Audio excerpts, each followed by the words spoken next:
Hello everyone, welcome to Hindi voice. न्यायालय में एक ऐसा केस आया जिसने सभी को हिलाकर रख दिया।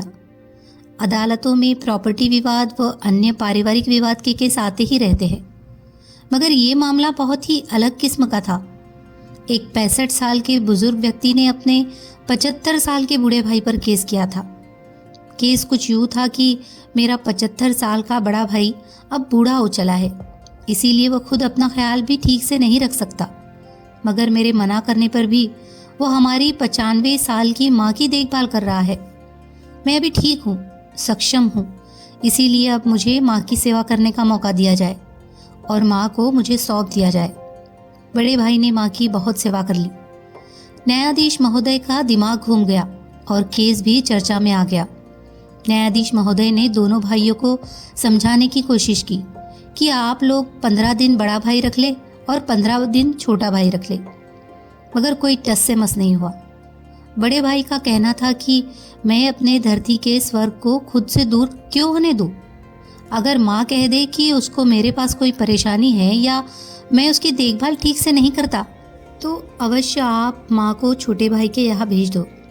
छोटा भाई कहता कि पिछले 35 साल से बाहर ही हूँ, क्योंकि मेरी नौकरी बाहर ही थी। मेरे बड़े भाई अकेले ही सेवा किए जा रहे हैं, आखिर मैं अपना कर्तव्य कब पूरा करूँगा?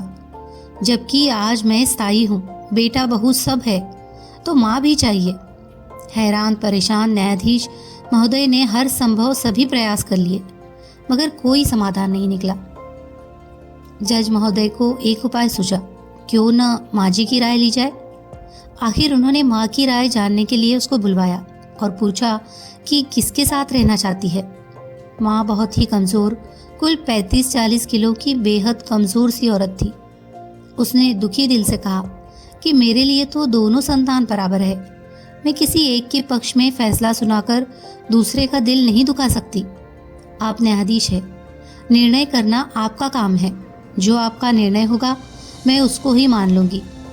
और अंत में न्यायाधीश महोदय ने बड़े भारी मन से अपना निर्णय सुना दिया कि न्यायालय छोटे भाई की भावनाओं से सहमत है कि बड़ा भाई वाकई बूढ़ा और कमज़ोर है।